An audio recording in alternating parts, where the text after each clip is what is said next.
Imagine this, நீங்க சில வருஷமா எஸ்ஐபில இன்வெஸ்ட் பண்ணிட்டு இருக்கீங்க. ஆஃப்டர் சம் டைம் உங்க ஃப்ரெண்டை மீட் பண்றீங்க. நீங்க பண்ற அதே எஸ்ஐபி அமௌண்ட் தான் அவரும் பண்ணிட்டு இருக்காரு.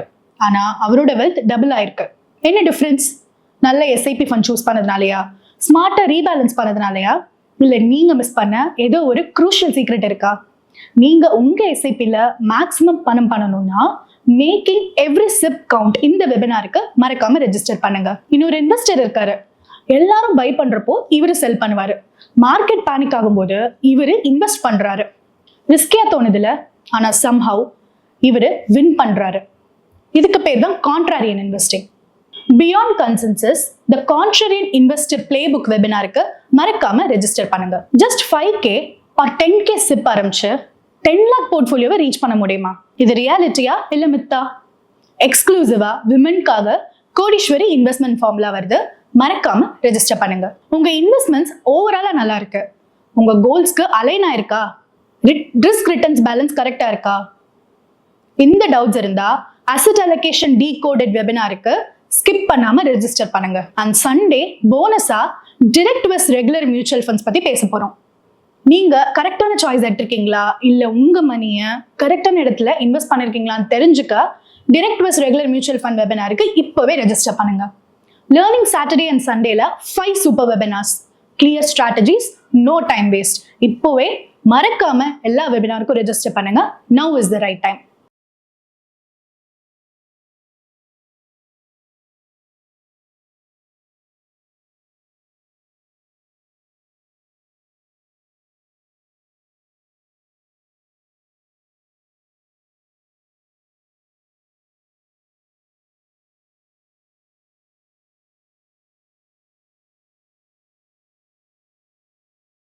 ஹவர்ட் மார்க்ஸ் என்ன சொன்னார்? ஒரு வாரத்துக்கு முன்னாடி ஹவர்ட் மார்க்ஸ் மும்பை வந்திருந்தார், ஒரு உரையாற்றினார். த மோஸ்ட் இம்பார்ட்டன்ட் திங் அப்படின்ற புத்தகத்தை ஹவர்ட் மார்க்ஸ் எழுதியிருக்கிறார். இதுதான் அந்த புத்தகம். அதிலேயே மோஸ்ட் இம்பார்ட்டன்ட் திங் இலுமினேட்டட் அப்படின்னு ஒரு வெர்ஷன் இருக்கு. அதுல அவர் எழுதிய புத்தகத்திலேயே எதெல்லாம் முக்கியம்ன்றத அறிவுறுத்தி இந்த புத்தகத்தை வெளியிட்டிருக்காங்க. இந்த புத்தகம் பல ஆண்டுகள் ஆகின்றன. இதை நான் படிச்சே பல ஆண்டுகள் ஆச்சு.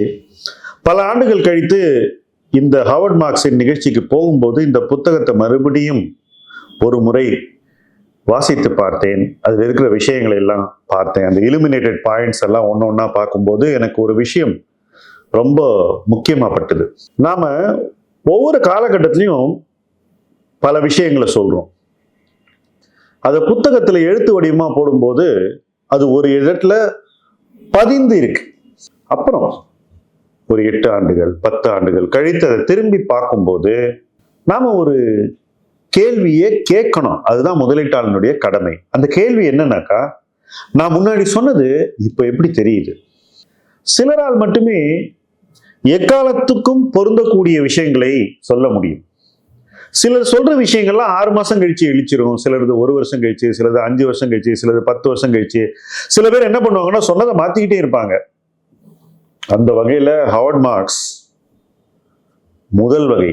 அவர் சொன்னது ஏஜ் இஸ் வெரி வெல்.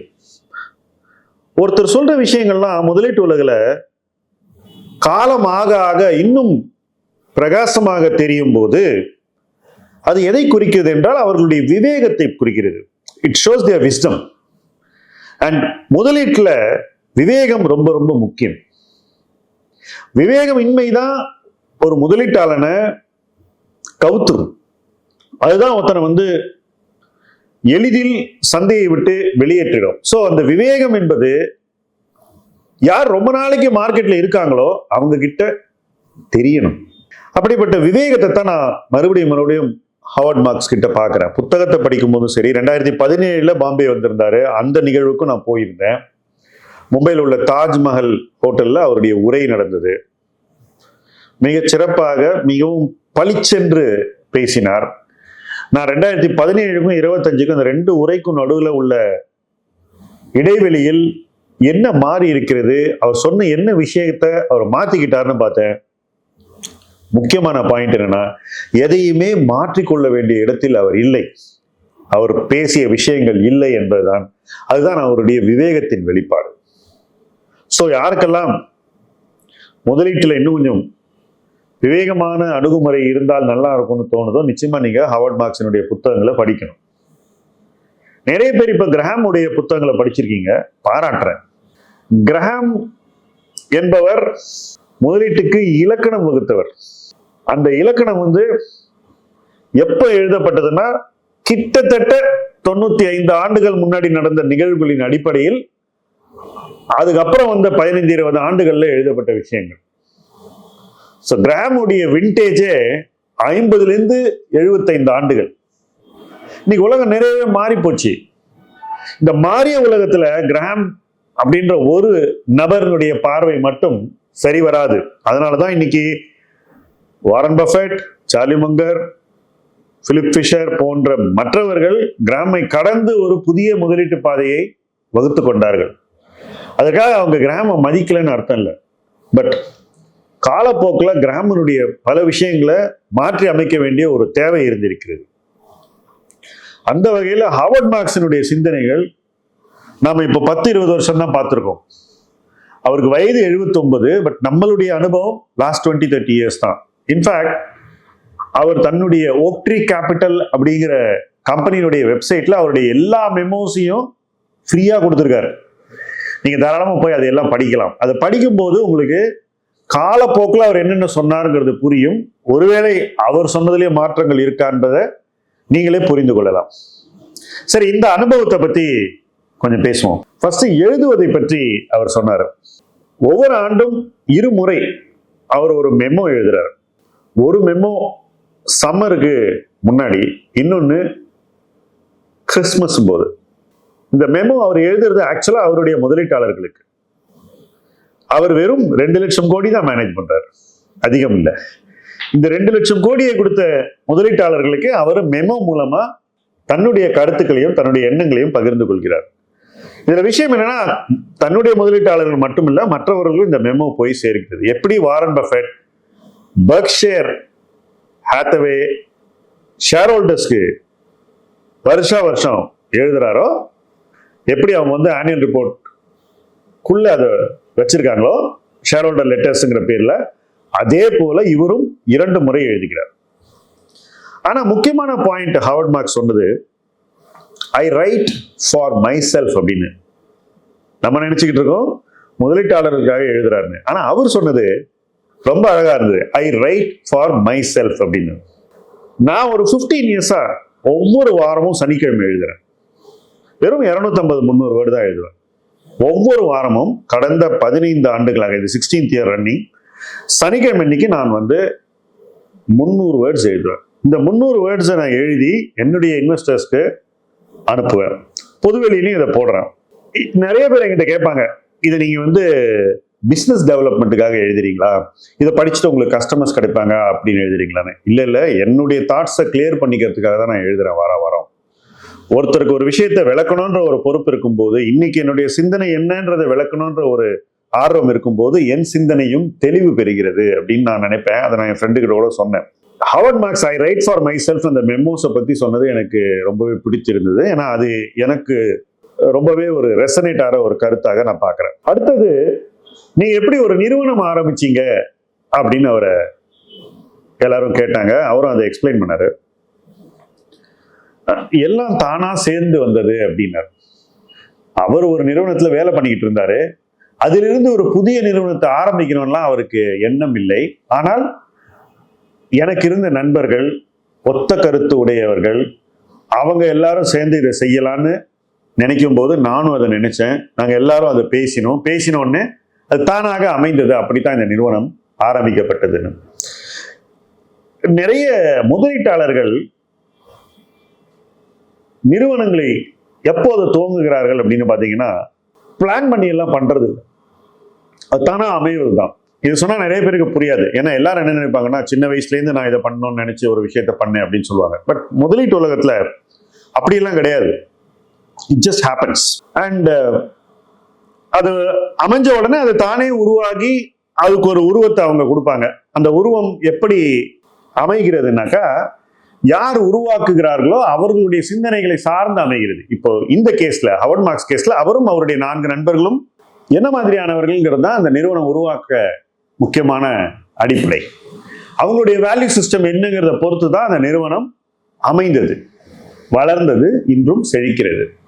79 வயது ஆகிறது அவருக்கு. பல ஆண்டுகள் அவர் இந்த நிறுவனத்தை நடத்திட்டாரு. இன்னும் பல ஆண்டுகள் இந்த நிறுவனம் நிலைக்கும். இந்தியாவில் மட்டும் அவங்க பெரிய ஒரு ஆஃப்ஷோர் டெவலப்மெண்ட் சென்டர் போட்டு நிறைய பேர் ஹைதராபாத்ல வேலைக்கு அமர்த்துறாங்க.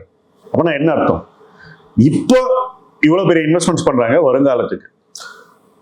அப்படிப்பட்ட ஒரு நிறுவனம் எப்படி உருவாச்சுன்னு கேட்டீங்கன்னா, it just started, it all came together அப்படின்ற ஆங்கில சொல்லாடல அவர் சொன்னார். இதுவும் எனக்கு ரொம்ப பிடிச்ச ஒரு விஷயமா இருந்தது. ஏன்னா நானும் ஒரு முதலீட்டாளனாக 19 வருஷம் இருந்தேன். அப்பெல்லாம் எனக்கு இன்வெஸ்ட்மெண்ட் ஃபார்ம் ஆரம்பிக்கணுன்ற ஆசையெல்லாம் இல்லை. I was quite enjoying my investing. பணமும் மார்க்கெட் கொடுக்குது, நம்ம யார்ட்டையும் போய் நிற்க வேண்டியதில்லை, யார் பணத்துக்கும் நம்ம ஆசைப்பட வேண்டியதில்லை. பட் சில காலச்சூழ்நிலையில் நடக்கக்கூடிய நிகழ்வுகள் என்னுடைய மனசுல இல்லை இதை செய்யணும் அப்படின்னு ஆழமா தோண வச்சது. அது சடனா ஒரு தேடல்ல என்ன ஆரம்பிச்சு அந்த தேடல்ல போக வச்சது. அந்த தேடல்ல போகும்போது நிறைய விஷயங்கள் எனக்கு தெரிய வருது. அதெல்லாம் நான் கத்துக்கும் போது இதை நம்ம எப்படி யூஸ் பண்ண போறோம் அப்படின்ற ஒரு கேள்வி வருது.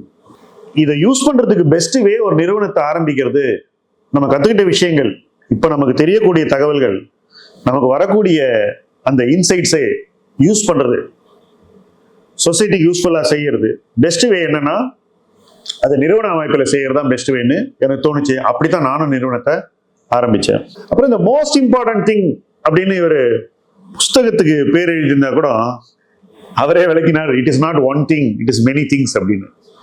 த மோஸ்ட் இம்பார்ட்டன்ட் திங்னு புத்தகத்துக்கு ஒரு பேர் வச்சா அது எல்லாருக்கும் பளிச்சுன்னு புரியும். பட் அது ஒரு விஷயம் இல்லை, பல விஷயங்கள் அப்படின்னாரு. ஆனா எங்க நிறுவனத்துக்கு த மோஸ்ட் இம்பார்ட்டன்ட் திங் அப்படின்னு ஒரு விஷயம்னாக்கா, just making money is not enough அப்படின்னு சொன்னாரு.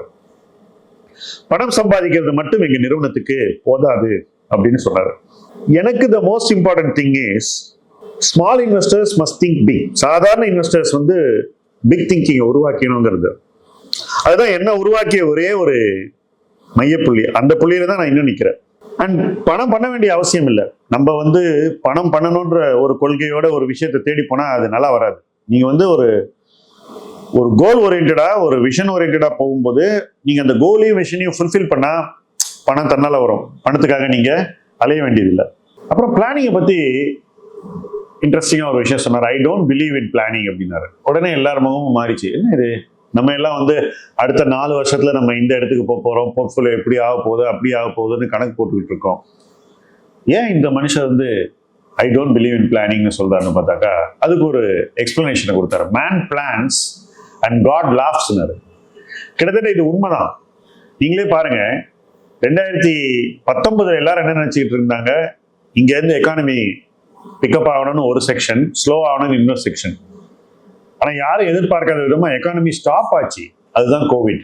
ஸோ என் போர்ட்ஃபோலியோ அடுத்த 4 வருஷத்துல டபுள் ஆகணும்னு 2019 நினைச்சவன் சத்தியமா 2020 அது நடக்கும்னு நம்பி இருக்க மாட்டான்.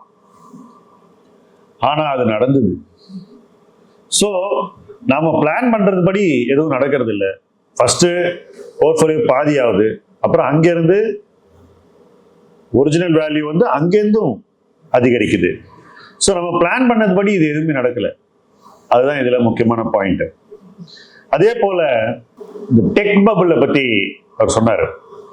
இது ரொம்ப இன்ட்ரெஸ்டிங் பாயிண்ட். ஏன்னா டெக் பபிள் நடக்கும்போது 2000 என்னை போன்றவர்கிட்ட டெக் ஸ்டாக்ஸே கிடையாது. டெக் ஸ்டாக் இல்லாதவங்களும் டெக் பபிள்ல யாரு டெக்ல இன்வெஸ்ட் பண்ணியிருந்தாங்களோ அவங்களோட அதிகமாக பாதிக்கப்பட்டோம். இப்ப இன்னைக்கு உங்ககிட்ட எஸ்எம்இ ஸ்டாக்கே இல்லைன்னு வச்சுக்கோ, அல்லது உங்ககிட்ட ஸ்மால் கேப்பே இல்லை, மிட் கேப்பே இல்லை. இப்ப இந்த 3 இடத்துலயும் பயங்கர அடி விழுது மார்க்கெட்லன்னு வச்சுப்போம். விழுந்துகிட்டு இருக்கு, விழத்தான் போகுது, டவுட்டே கிடையாது.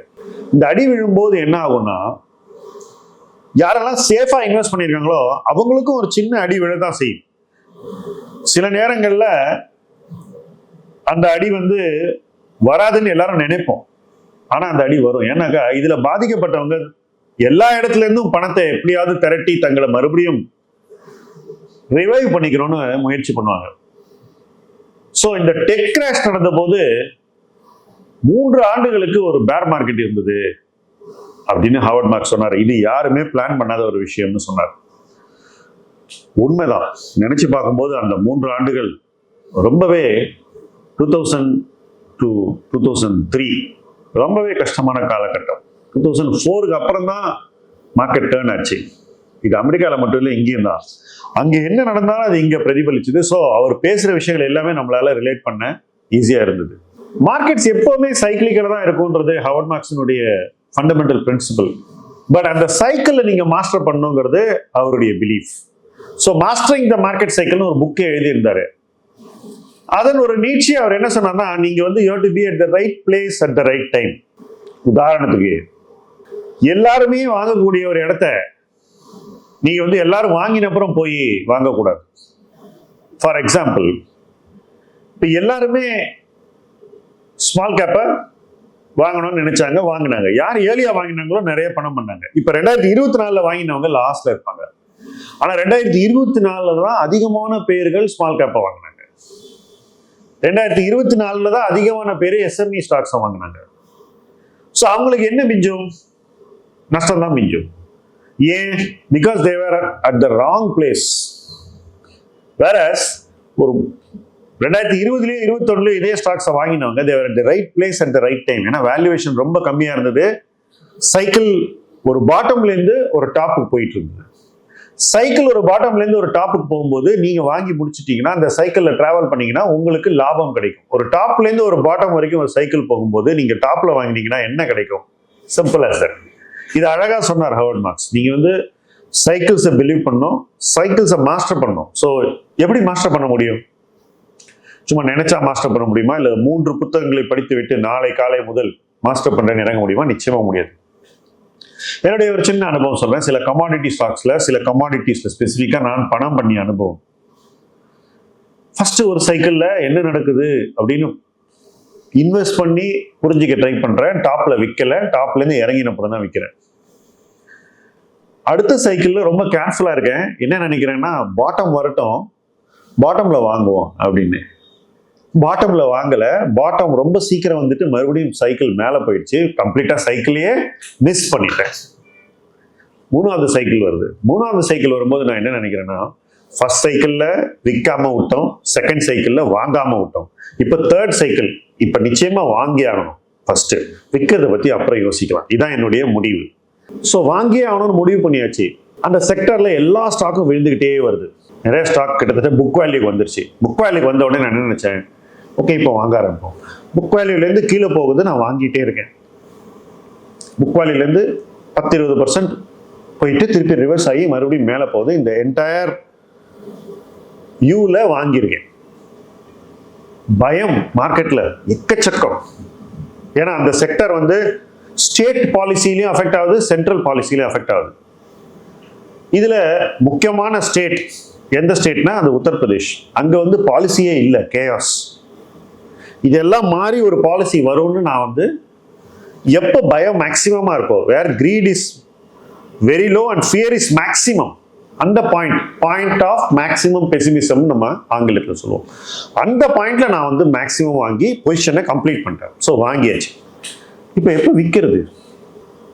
எப்போ விற்கணும்னாக்கா when greed is at the maximum. So fear maximum இருக்கும்போது வாங்கியாச்சு, கிரீட் மேக்ஸிமம் இருக்கும்போது விற்கணும். இதுதான் ஹாவர்ட் மார்க்ஸ் சொல்லக்கூடிய அந்த being at the right place at the right time. And greed and ஃபியருக்கு நடுவில் எமோஷன் ஸ்விங் ஆகும் அப்படின்னாரு. எமோஷன்ஸ் வந்து ஒரு பெண்டுலம் அப்படின்னு சொல்றேன். எப்படி ஒரு பெண்டுலம் தொங்குது, ஃபியர் பக்கம் போகும்போது வாங்குங்க, அங்கேருந்து இப்படி வந்து மறுபடியும் கிரீடு பக்கம் போகும், கிரீடு பக்கம் வரும்போது வித்துருங்க. கிரீடுக்கும் ஃபியருக்கும் நடுவில் இந்த ஸ்விங் தான் மாஸ்டரிங் ஆஃப் த சைக்கிள்ஸ் அப்படின்னு அழகாக சொன்னார். எனக்கு அது கிளியராக ரிலேட் பண்ண முடியுது. இந்த செக்டர், நான் சொல்ற செக்டர் சுகர். ஸோ கிட்டத்தட்ட ஒரு சைக்கிள் பிளே பண்ணேன், அதுக்கப்புறம் மறுபடியும் ஒரு சைக்கிள், அப்புறம் மறுபடியும் ஒரு சைக்கிள், 3 சைக்கிள் நான் பிளே பண்ணியிருக்கேன் சுகர்ல. இது ஏன் நடக்குது அப்படின்னாக்கா, அவ்வளவு சைக்கிள்ஸ் நம்ம பார்த்து நிறைய விஷயங்களை கற்றுக்கிட்டா அதுக்கப்புறம் வர சைக்கிள்ஸை நம்மளால தெளிவான பார்வையை உருவாக்கிக்க முடியுது. இப்போ 79 வயது ஹாவர்ட் மார்க்ஸுக்கு எத்தனை சைக்கிள் பார்த்துருப்பாரு, எத்தனை இடத்துல அதை பார்த்துருப்பாரு, எவ்வளோ விதமாக அதை பார்த்துருப்பாரு. அந்த அனுபவங்கள் வந்து அவருக்கு இந்த மாஸ்டரியை கொடுக்குது அப்படின்றத நம்ம எளிதில் புரிந்து கொள்ள முடியும். So experience is a great teacher, especially in cycles. அதுவும் ஹாவர்ட் மார்க்ஸ் தெளிவாக சொன்ன விதத்தில் ரொம்ப அழகாக அது என்னால் புரிஞ்சிக்க முடியுது.